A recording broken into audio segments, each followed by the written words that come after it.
Everyone remembers the roses. That is the problem. The emperor supposedly burying dinner guests under a perfumed avalanche from a hidden ceiling, a death so decadent that Victorian painters had rose petals shipped weekly from the French Riviera just to make it look properly wicked. Except Elagabalus did not die under flowers. He died the Roman way, in panic, in mutiny, in the instant a teenage emperor realized his own guards preferred his cousin. One moment he is glittering his way toward the Praetorian camp with Alexander beside him. The next Rome is deciding whether to kill a god-king or erase a mistake. And when they were done, they did not stop at murder. They dragged his body around the circus before giving him to the river. History kept the petals. Rome kept the punchline. Yesterday's Craziness presents the strangest deaths from throughout history. A monthly video celebrating someone's untimely demise in a strange, crazy, or interesting way. Petals pour from a hidden ceiling. Guests vanish beneath a fragrant avalanche. It is one of antiquity's most decadent death scenes, so perfect that Victorian art fell in love with it. There is only one problem. That is not how Emperor Elagabalus died. His real ending came in March 222. Not under roses, but under panic.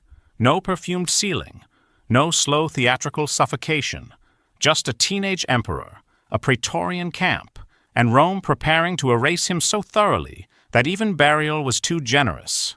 Elagabalus began as Bassianus, a boy from Emesa in Syria, hereditary priest of the god Elagabalus. Herodian describes that god not as a statue, but as a huge black conical stone, said to have fallen from heaven. He describes the boy priest too, purple tunics sewn with gold, a crown flashing with gems, and the sort of ceremonial glamour Rome preferred at a safe distance. Before he was emperor, he was already spectacle. His family sold that spectacle as destiny.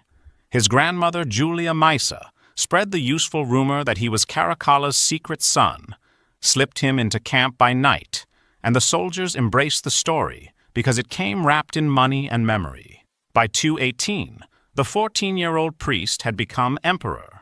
Once in Rome, he pushed his Syrian sun god hard, scandalized elites, married the Vestal virgin Aquilia Severa, and seemed determined to govern as though provocation itself were a policy. Even his religious theater looked like a taunt. Herodian says the sun god rode in a 6-horse chariot with no driver, as if the deity himself held the reins, while Elagabalus ran backward before it, staring up at the god the whole way. Everything had to be performance, even power. Then came Alexander. In 221, under pressure, Elagabalus adopted his cousin as heir. It was meant to steady the regime. Instead, it introduced a replacement the Praetorians actually liked. Alexander's mother, Julia Emesa, acted like a woman living inside a murder plot. She would not let her son eat food or drink sent by the emperor, and she quietly bought soldiers with cash while Elagabalus tried to undo the adoption and spread rumors that Alexander was dying. On 11 or 12th of March 222, the whole thing snapped. Soldiers demanded to see Alexander. When the two appeared together, the cheers went to the cousin, not the emperor.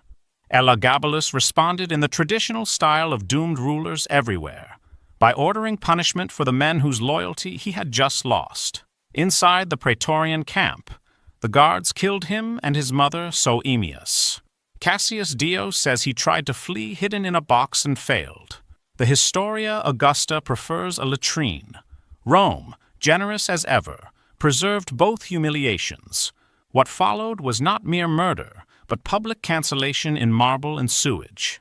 His body was dragged through the city before being hurled toward the Tiber, weighted so it would not float. Afterwards, he was mocked with names like the Tiberine and the Dragged. His god's black stone was sent back to Emesa.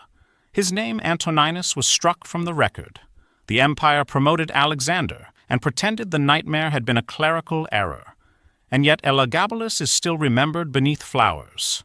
Not violets, as the ancient story says, but roses, thanks largely to Alma Tadema's 1888 painting, commissioned by Sir John Aird, with petals reportedly shipped every week from the French Riviera. That may be the final irony.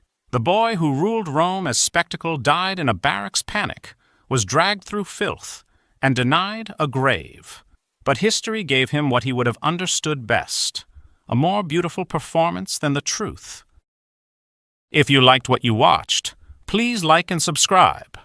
We post interesting and crazy stories from throughout history every Wednesday and Saturday. Yesterday's craziness? Because yesterday was crazy too.